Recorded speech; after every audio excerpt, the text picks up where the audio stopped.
فرمایا تمہارے دنوں میں سب سے بہترین دن جمعہ کا دن ہے، اس لیے اس دن مجھ پہ کثرت سے درود پڑھا کرو۔ فَإِنَّ صَلَاتَكُمْ مَعْرُوضَةٌ عَلَيَّ، اس لیے کہ تمہارا درود مجھ تک پہنچایا جاتا ہے۔ صحابی نے پوچھا یا رسول اللہ کیف تعرض علیک صلاتنا وقد ارمت، ہمارا درود آپ تک کیسے پہنچایا جائے گا جبکہ آپ جب دنیا سے جائیں گے قبر میں جسم آپ کا ختم ہو جائے گا تو ہمارا درود آپ تک کیسے پہنچے گا؟ تو آپ صلی اللہ علیہ وسلم نے فرمایا ان اللہ حرم علی الارض اجساد الانبیاء، اللہ تعالیٰ نے پیغمبروں کے جسموں پر زمین پر پیغمبروں کے جسموں کو حرام کر دیا۔ زمین کسی پیغمبر کے جسم کو کبھی ختم نہیں کرتی۔ تو یہ بھی امت کا اجماعی عقیدہ ہے کہ جتنے بھی انبیاء ہیں ان کے جسم بالکل سلامت رہتے ہیں۔ شہداء میں تو یہ بہت زیادہ مشاہدہ ہوتا ہے، بہت سارے شہداء کے جسم سلامت رہتے ہیں۔ تو ایک اور حدیث میں آپ صلی اللہ علیہ وسلم نے فرمایا من صلی علیہ صلاۃ صلی اللہ بہا عشرہ، جس نے مجھ پر ایک دفعہ درود بھیجا۔ درود کہتے ہیں نبی صلی اللہ علیہ وسلم کے لیے اللہ تعالیٰ سے خصوصی رحمت کی دعا کرنا۔ ایک ہوتا ہے عام دعا، کسی کے لیے بھی رحمت، صلات کہتے ہیں خصوصی رحمت جو اللہ اپنے خاص بندوں پہ کرتا ہے۔ اس لیے صلات کا جو لفظ ہے نا، یہ درود اور صلات یہ پیغمبر کے علاوہ کسی کے لیے جائز نہیں ہے، کیونکہ یہ صلات خاص کس کے خاصہ ہے؟ یہ پیغمبروں کا۔ اس لیے ہم اللہم صلی علی محمد تو کہہ سکتے ہیں، لیکن یوں نہیں کہہ سکتے اللہم صلی علی فلان۔ تو وہ صلی جو ہے نا، صلات یہ خاص قسم کی رحمتیں ہوتی ہیں جو اللہ پیغمبروں پر بھیجتے ہیں۔ کبھی قرآن میں آتا ہے اولئک علیہم صلوات من ربہم ورحمہ، کہ جو لوگ صبر کرتے ہیں ان پر اللہ کی خصوصی رحمتیں بھی ہیں اور رحمت بھی ہے۔ تو پتہ چلا صلات اور رحمت میں فرق ہے۔ صلات اعلیٰ قسم کی رحمتوں کو کہتے ہیں۔ تو آپ صلی اللہ علیہ وسلم نے فرمایا جس نے میرے لیے ایک مرتبہ رحمت کی دعا کی، درود شریف پڑھا میرے لیے، تو اللہ اس پر 10 رحمتیں بھیجتے ہیں۔ اور جمعہ کے دن زیادہ فضیلت ہے درود شریف پڑھنے کی۔ البتہ یہ جو جمعہ کے دن میں حدیث مشہور ہے کہ 80 سال کے گناہ معاف ہوتے ہیں جمعہ کے دن درود پڑھنے سے، یہ حدیث سند کے لحاظ سے کمزور ہے۔ لیکن یہ جو میں نے حدیث پڑھی کہ جمعہ کا دن سب سے بہتر دن ہے، فَأَكْثِرُوا عَلَيَّ مِنَ الصَّلَاةِ فِيهِ، لہذا اس دن مجھ پہ کثرت سے درود پڑھا کرو، یہ بالکل صحیح حدیث ہے۔ تو جمعہ کے دن درود شریف کی اضافی فضیلت ہے۔ آج چونکہ جمعہ کا دن ہے اس لیے میں نے کہا کہ اس بارے میں تھوڑی سی بات کروں۔ ایک اور حدیث میں آتا ہے رسول اللہ صلی اللہ علیہ وسلم نے فرمایا لا تجعلوا قبری عیدا وصلوا علی فإن صلاتکم تبلغنی حیث کنتم، فرمایا میری قبر کو عیدگاہ نہ بناؤ۔ جیسے میلوں کی جگہ ہوتی ہے نا، میلے ٹھیلے، عید پہ جب سب لوگ جمع ہو کے خوشیاں مناتے ہیں، تو جیسے مزاروں پہ ہوتا ہے نا، قوالیاں ہو رہی ہیں اور یہ میلے ٹھیلے ہو رہے ہیں آج کل دیکھا ہے، تو پہلے زمانے میں بھی جب کوئی نیک آدمی دنیا سے جاتا تھا تو لوگ اس کی قبر پہ دھرنے مار کے بیٹھ جاتے تھے، اور وہ مجاور اور یہ سب جو ہمارے یہاں ہوتا ہے۔ تو آپ صلی اللہ علیہ وسلم نے منع کیا کہ میری قبر کے ساتھ یہ کچھ مت کرو، البتہ مجھ پہ درود پڑھا کرو، اور فرمایا کہ تم جہاں سے بھی درود پڑھو گے یہ مجھ تک پہنچے گا۔ اور حدیث میں رسول اللہ صلی اللہ علیہ وسلم نے فرمایا ما من احد یسلم علی الا رد اللہ علی روحی فارد علیہ، کہ جب بھی کوئی مجھ پر سلام بھیجتا ہے اللہ میری روح کو میرے جسم میں لوٹاتے ہیں اور میں اس کے سلام کا جواب دیتا ہوں۔ اب یہ کیسے ہوتا ہے؟ چونکہ یہ برزخی زندگی میں ہے، لہذا اس کی کیفیات میں اور گہرائی میں جانے کی اجازت نہیں ہے۔ جیسے اللہ بہتر سمجھتے ہیں یہ ہوتا ہے، اس کی حقیقت کا ہمیں علم پوری طرح نہیں ہے، برزخی زندگی ہے۔ اور حدیث میں آتا ہے رسول اللہ صلی اللہ علیہ وسلم نے فرمایا کہ رغم انف رجل ذکرت عندہ فلم یصلی علی، اس شخص کی ناک خاک آلودہ ہو جائے جس کے سامنے میرا نام لیا جائے، میرا تذکرہ ہو اور وہ مجھ پہ درود نہ پڑے۔ ایک اور حدیث میں آپ صلی اللہ علیہ وسلم نے فرمایا البخیل من ذکرت عندہ فلم یصلی علی، وہ شخص کنجوس ہے، بخیل ہے جس کے سامنے میرا نام آئے اور مجھ پہ درود نہ پڑے۔ یعنی اتنی بڑی شخصیت اور اتنے بڑے محسن اعظم کا تذکرہ آ رہا ہے اور اس کی زبان سے دعا بھی نہیں نکلتی، تو اس سے بڑا کنجوس دنیا میں کون ہو سکتا ہے؟ ایک اور حدیث میں آپ صلی اللہ علیہ وسلم نے ایک شخص کو دعا مانگتے ہوئے دیکھا جس نے درود شریف پڑھے بغیر دعا شروع کر دی، تو آپ صلی اللہ علیہ وسلم نے فرمایا اس نے دعا میں جلدی کی ہے، پھر فرمایا تم میں سے جب کسی شخص کو دعا مانگنی ہو تو پہلے اللہ کی حمد و ثنا پڑھے، پھر مجھ پر درود بھیجے۔ قرآن مجید میں بھی اللہ نے حکم دیا ان اللہ و ملائکتہ یصلون علی النبی، کہ اللہ اور اس کے فرشتے، اللہ بھی رحمت بھیجتے ہیں اور فرشتے بھی رحمت کی دعا کرتے ہیں۔ یا ایھا الذین آمنوا صلوا علیہ وسلموا تسلیما، اے ایمان والو تم بھی محمد صلی اللہ علیہ وسلم پر درود بھیجا کرو اور سلام بھیجا کرو۔ درود اور سلام میں فرق یہ ہے کہ درود اللہ کی رحمت اور سلامت کہتے ہیں کہ ہر برائی سے، ہر مشکل سے، ہر مصیبت سے بچائیں۔ تو کمال جبھی ہوتا ہے جب اللہ ہر شر سے بچا لیں اور اضافی رحمتیں بھی بھیجیں۔ تو علماء نے درود شریف کی حکمتوں میں لکھا ہے کہ درود شریف جو اللہ نے ہمیں پڑھنے کا حکم دیا، اس کی بنیادی وجہ تو سب کو معلوم ہے کہ سب سے زیادہ احسانات اس کائنات میں اللہ کے بعد کس کے ہیں؟ محمد صلی اللہ علیہ وسلم۔ تو آپ صلی اللہ علیہ وسلم کے احسانات سب سے زیادہ ہیں انسانیت پر۔ انسان کو انسان آپ صلی اللہ علیہ وسلم نے بنایا، اور اہل اسلام تو سب سے زیادہ ان احسانات کے تلے دبے ہوئے ہیں۔ تو ہم کوئی بھی عبادت اگر کر رہے ہیں، دعا بھی اگر مانگ رہے ہیں، تو یہ بھی کس کی وجہ سے توفیق مل رہی ہے؟ نبی صلی اللہ علیہ وسلم، کیونکہ آپ صلی اللہ علیہ وسلم نے ہی یہ ساری چیزیں سکھائی ہیں۔ تو ہر کام میں حکم یہ ہے کہ بھئی جس کا احسان ہے، جس کی وجہ سے تمہیں یہ رہنمائی ملی، پہلے اس کا بھی تو کچھ خیال کرو، اس کا بھی جو ہے نا اللہ سے اس کے لیے دعا مانگو تاکہ تمہاری طرف سے بھی کچھ شکر ہو۔ دوسری بات علماء نے لکھی ہے کہ اس میں حکمت یہ ہے کہ درود شریف پڑھنے سے توحید کا عقیدہ مضبوط ہوتا ہے۔ وہ توحید، درود شریف نبی سے دعا نہیں ہے بلکہ اللہ سے دعا ہے، کس کے لیے؟ نبی کے لیے۔ تو پتہ یہ چلا کہ نبی پر بھی اللہ کی رحمتیں ہوں گی، اور دعا کون مانگ رہا ہے؟ ہم مانگ رہے ہیں۔ تو اس میں نبی سے مانگنے کا دروازہ بند کر دیا کہ نبی سے مانگنے کا اسلام میں کوئی تصور نہیں ہے، بلکہ نبی کے لیے بھی اللہ سے مانگا جائے گا۔ تو جب نبی کے لیے بھی اللہ سے مانگنے کا حکم ہے تو اپنے لیے نبی سے کیسے مانگنے کا حکم ہو گیا؟ سمجھ میں آ رہی ہے بات کہ نہیں آ رہی؟ یعنی نبی کے لیے بھی کس سے مانگنے کا حکم ہے؟ اللہ سے۔ تو اپنے لیے کس سے مانگیں گے؟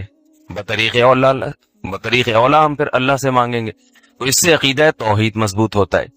اور تیسری بات یہ کہ علماء نے لکھا ہے کہ جب درود شریف پڑھیں تو اس نظریے سے نہ پڑھیں کہ نبی ہماری دعا کے محتاج ہیں، نبی اللہ کی رحمت کے تو محتاج ہیں، یہ تو درود شریف سے پتہ چلتا ہے، لیکن اللہ کی وہ رحمت اس وقت بھی ہوتی اگر ہم یہ دعا نہ مانگتے۔ تو ہمیں اس لیے ہے کہ ہم بھی انگلی کٹا کے شہیدوں میں نام لکھوا لیں۔ سمجھ رہے ہیں نا؟ اس کی حضرت مولانا اشرف علی تھانوی رحمہ اللہ نے بڑی پیاری مثال دی۔ فرمایا کہ جیسے کوئی بادشاہ اپنے شہزادے پر کچھ انعام کرنا چاہے، بادشاہ تو چاہتا ہے نا اپنی اولاد کو نوازنا، اپنے محبوب، شہزادہ اس کا محبوب ہوتا ہے۔ تو آپ اگر بادشاہ سے سفارش کر دیں کہ حضرت یہ تحفہ آپ اپنے شہزادے کو دے دیں، یا یہ فلاں چیز اپنے شہزادے کو، تو بادشاہ تو پہلے بھی دے رہا ہے، لیکن آپ کے کہنے سے وہ اور خوش ہو جائے گا، اور خوش ہو جائے گا کہ بھئی دیکھو جو کام میں چاہتا تھا یہ بھی اسی کی درخواست کر رہا ہے۔ تو نتیجہ کیا نکلے گا؟ تھوڑا سا آپ کو بھی دے دے گا وہ، ٹھیک ہے نا، کہ چلو یہ گڑ تم بھی منہ میٹھا کر لو اپنا، تم نے اتنا اچھا کام کیا۔ اور اگر آپ کسی کو حکم دیں اس کے دشمن پہ خرچ کرنے کا، آپ جا کے کہیں بھائی وہ تمہارا دشمن ہے، تمہارا دل چاہتا ہے اس کا گلا دبا دو، تو ایسا کرو اس کو ہدیے ودیے دیا کرو، تو کہے گا میں اس کو گلا دبانا چاہتا ہوں اور تو ہدیے کی ترغیب دے رہا ہے تو میں تیرا بھی گلا دباؤں گا۔ تو دشمن پہ خرچ کرنے کا جب حکم دیا جاتا ہے تو اس سے سامنے والا غصے میں آتا ہے۔ اس کی مثال ایسے ہے جیسے قرآن نے اہل کتاب کو کہا کہ تعالوا الی کلمۃ سواء بیننا وبینکم، اے اہل کتاب آؤ ایسی بات کی طرف جو ہمارے تمہارے درمیان مشترک ہے۔ تمہاری کتابوں میں وہی بات لکھی ہے جو ہماری کتابوں میں لکھی ہے، تو ان اتفاقی چیزوں پہ آؤ ذرا مضبوطی سے۔ وہ کیا ہے؟ اللہ نعبد الا اللہ، تمہاری کتابیں کہتی ہیں کہ اللہ کے سوا کسی کی عبادت نہیں ہوگی، ہم اللہ کے ساتھ کسی کو شریک نہیں کریں گے۔ تو جب اہل کتاب یہ بات سنیں گے نا تو ان کو ایک موٹیویشن ملے گی کہ یار جب بار بار اللہ ہی کی عبادت کرنی ہے تو پھر عیسیٰ سے مدد مانگنے کا کیا مطلب ہوا؟ پھر یہ ہم نے کیا ڈرامہ رچایا ہوا ہے کہ وہ اللہ کی باڈی سے نکلے اور معاذ اللہ پھر وہ اللہ بھی ہیں اور اللہ کے علاوہ بھی ہیں؟ تو یہ خود بخود ان کو اس کی برائی ان کے دل میں بیٹھے گی۔ تو قرآن صرف دلائل کی کتاب نہیں ہے، موٹیویشن کی بھی کتاب ہے۔ تو اس لیے اللہ تعالیٰ نے جگہ جگہ یہ طرز اختیار کیا کہ مشرکین کی زبان سے اللہ کی بڑائی نکلوائی جائے۔ جب وہ اللہ کی بڑائی بیان کریں گے تو خود بخود ان بتوں کی برائی ان کے دل میں آئے گی۔ تو قرآن کہتا ہے قل اے نبی ان سے کہہ دیجئے من یرزقکم من السماء والارض، کون ہے جو آسمان سے تمہیں روزی دیتا ہے، بارشیں برسا کے، والارض اور زمین سے روزی دیتا ہے، من یملک السمع، کون ہے جو سماعت کا مالک ہے، جب چاہے تمہاری کانوں کے سننے کی طاقت ختم کر دے، والابصار، اور کون ہے جو تمہارے دیکھنے کی طاقت کا مالک ہے، اس کو یہ کنٹرول ہے کہ جب چاہے تمہیں تمہاری دیکھنے کی قوت کو ختم کر دے، ومن یخرج الحی، کون ہے جو صاحب کمالات ہے، جو زندہ کو مردہ سے نکالتا ہے، جیسے انڈا ایک مردہ چیز ہے، تھوڑے دنوں میں کیسے اس میں ہارٹ بیٹ پیدا ہوتی ہے، روح پڑ جاتی ہے اور چوزا نکل آتا ہے، وَيُخْرِجُ الْمَيِّتَ مِنَ الْحَيِّ، اور مردہ چیزوں کو زندہ چیزوں سے نکالتا ہے۔ آپ کو پتہ ہے میڈیکل سائنس کے لیے دنیا کا سب سے بڑا مسئلہ حیات کو ڈیفائن کرنا ہے کہ زندگی کی ڈیفینیشن کیا، یہ حیات کیا چیز ہے، تو اللہ نے موت اور حیات کو پیدا کر دیا، کتنا بڑا کمال ہے خدا کا۔ وَمَن يُدَبِّرُ الْأَمْرَ، اور کون ہے جو معاملات کی تدبیریں کر رہا ہے، کیونکہ اس کائنات میں آپ کو ایک مینجمنٹ نظر آئے گی، تو مینجمنٹ مینیجر کے بغیر نہیں ہوتی۔ مینجمنٹ کو ہم عربی میں تدبیر کہتے ہیں، اردو میں انتظام کہتے ہیں، کہ انتظام ہے، تبھی کہتے ہیں نا علاقے کا ناظم ہے، منتظم ہے، کیا مطلب جو نظم و ضبط اور پورا ایک اس نے جو ہے وہ ایک سسٹم بنایا ہوا ہے، تو اسی کو عربی میں تدبیر کہا جاتا ہے۔ وَمَن يُدَبِّرُ الْأَمْرَ، اور کون ہے جو معاملات کی تدبیر کر رہا ہے، پوری کائنات میں ایک مینجمنٹ اس نے باقی رکھی ہوئی ہے۔ تو جب اے نبی آپ ان سے سوال پوچھیں گے فَسَيَقُولُونَ اللَّهُ، فوراً یہ کہہ دیں گے، ان قریب کہہ دیں گے اللہ، اگرچہ ان کو یہ کہتے ہوئے تکلیف ہو رہی ہوتی ہے کہ ہم اللہ کی کبریائی بیان کریں، کیونکہ ان کو پتا ہے کہ ہم جب اللہ کی بڑائی بیان کریں گے تو ان جو بت ہیں نا ہمارے، جو جھوٹے معبود ہیں، ان کی برائی آٹومیٹیکلی بیان ہو جائے گی کہ یہ تو کچھ بھی نہیں کر سکتے۔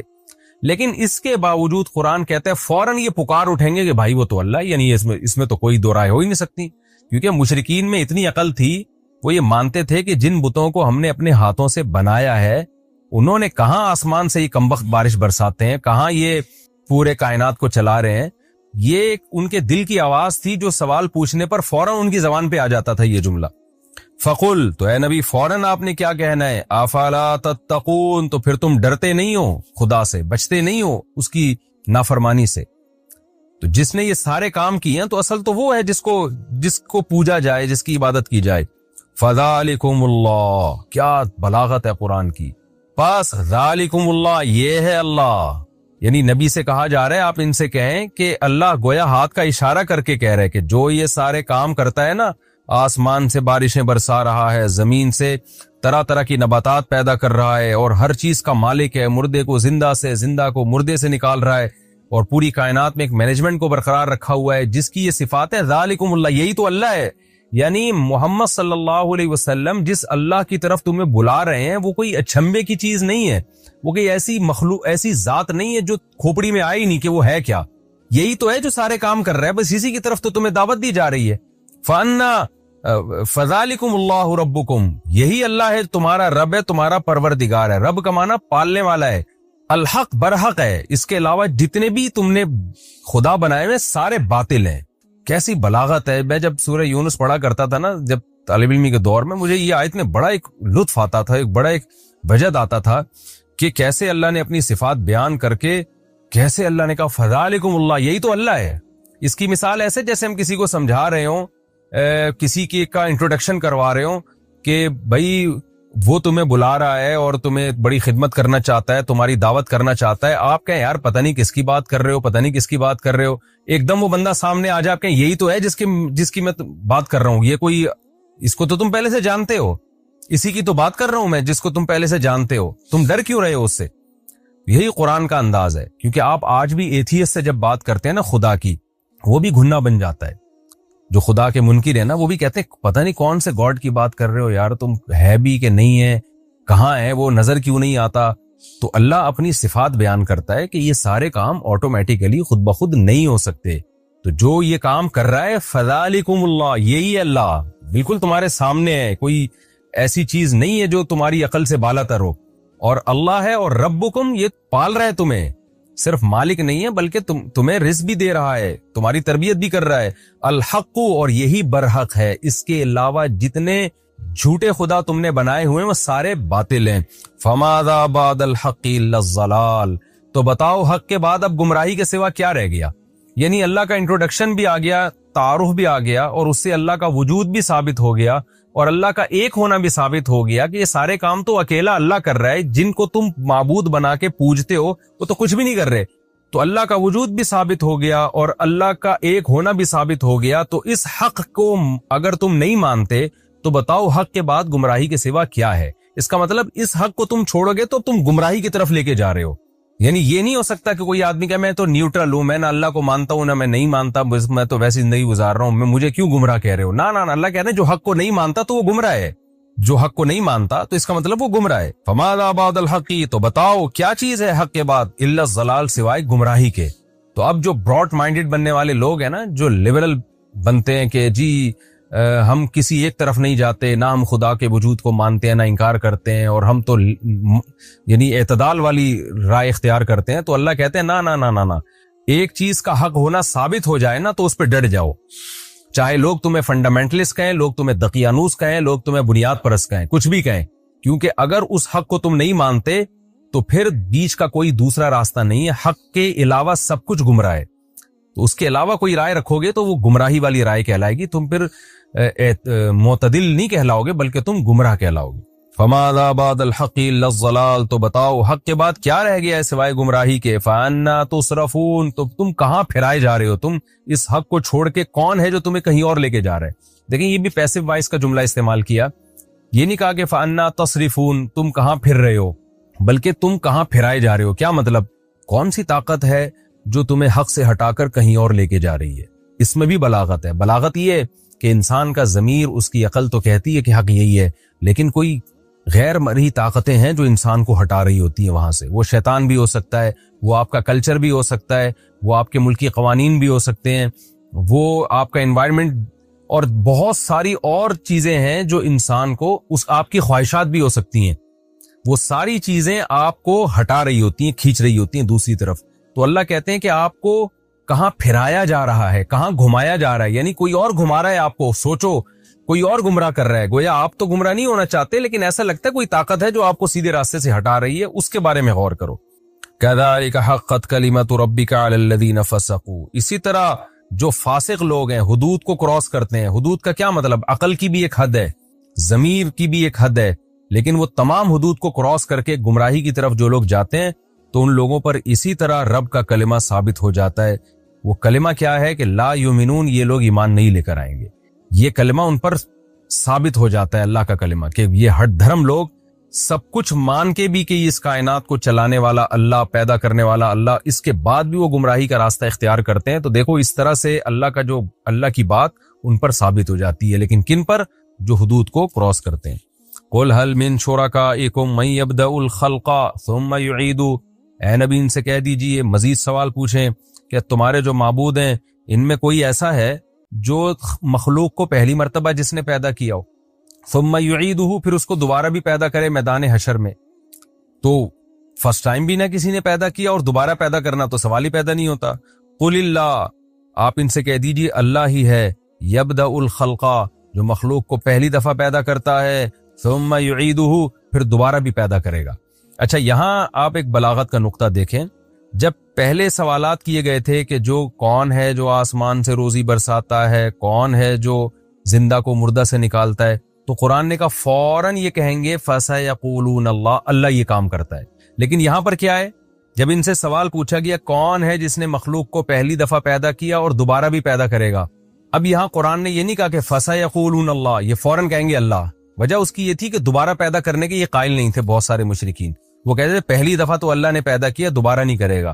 تو اس لیے اللہ نے اپنی بات بھی آگے بڑھا دی کہ صرف فرسٹ ٹائم نہیں ہے، دوبارہ بھی میں پیدا کروں گا.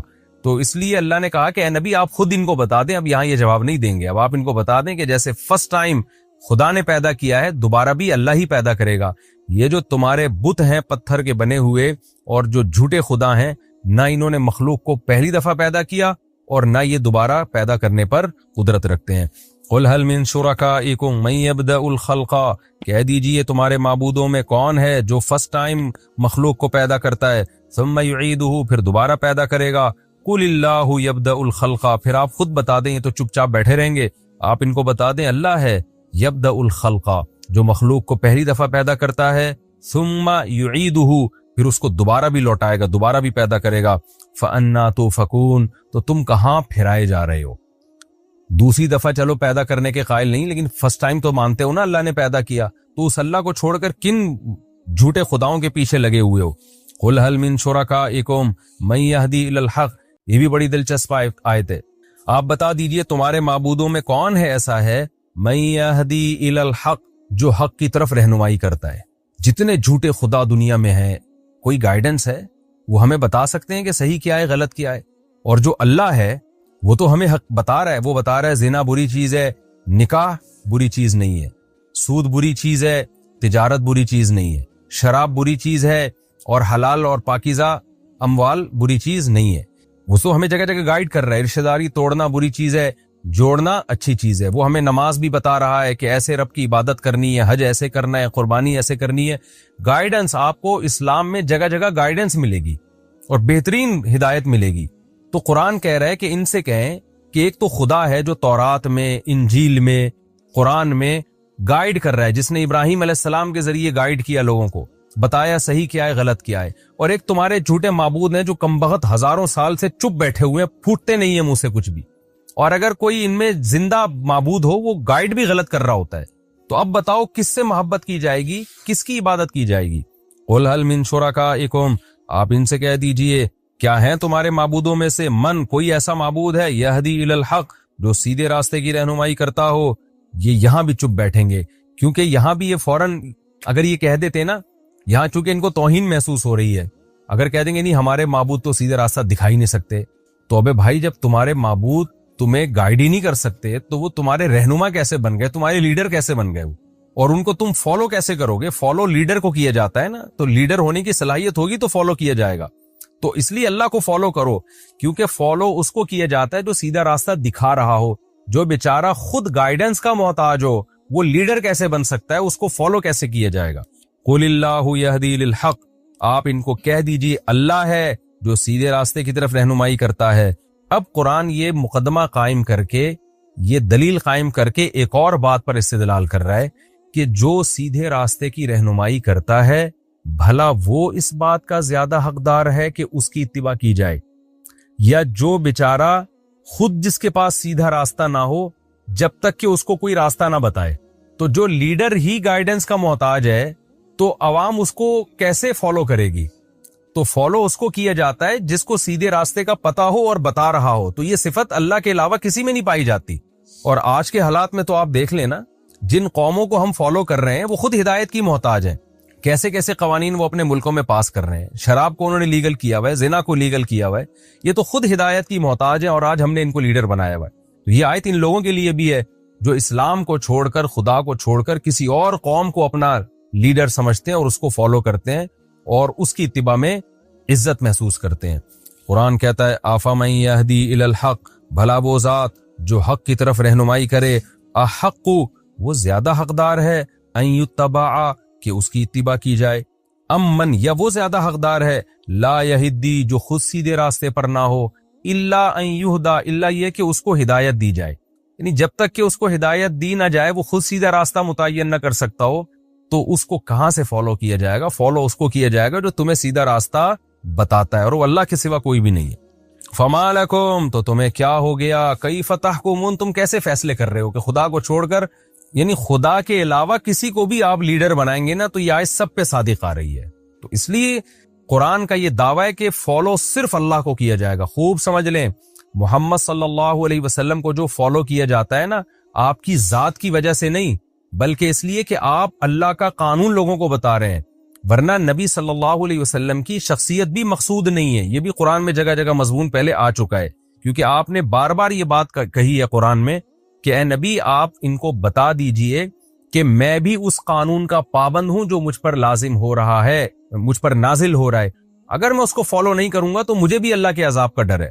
اس سے پتہ چلتا ہے ہم جو نبی کو فالو کرتے ہیں اس لیے کہ نبی اللہ کے حکام ہمیں بتاتے ہیں, وہ اللہ کی مرضی کے خلاف نہیں چلاتے. ورنہ اصل مقصد جو اسلام کا دعویٰ ہے صرف اور صرف اور صرف اللہ ہی ہے جو اس قابل ہے کہ اس کی اتباع کی جائے. اللہ کے علاوہ کوئی قابل اتباع نہیں ہے. وما يتبع اکثرهم الا ظنا, ان میں سے اکثر لوگ گمان کو فالو کرتے ہیں.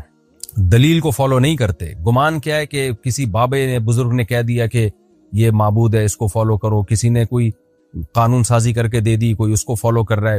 میں یہ ظن کی بحث پچھلے لیکچروں میں بہت ڈیٹیل سے بتا چکا ہوں کہ قرآن میں جو ظن کا لفظ ہے کتنے معنوں میں استعمال ہوتا ہے.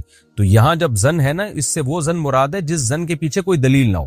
ظن اور گمان کی دو قسمیں, ایک ظن وہ جو ناشی یعنی دلیل ہوتا ہے, اس کے پیچھے کوئی نہ کوئی دلیل ہوتی ہے, اور ایک وہ ظن ہوتا ہے جو اٹکل پچو, وہ ہوائی باتیں, فلاں سے سن لیا, جیسے آج کل ہے نا کالی بلی آگے سے گزر گئی تو یہ ہو جاتا ہے, کوا بیٹھ گیا تو یہ ہو جاتا ہے, جو فضول قسم کی چیزیں جن کے نہ کوئی سر نہ پیر.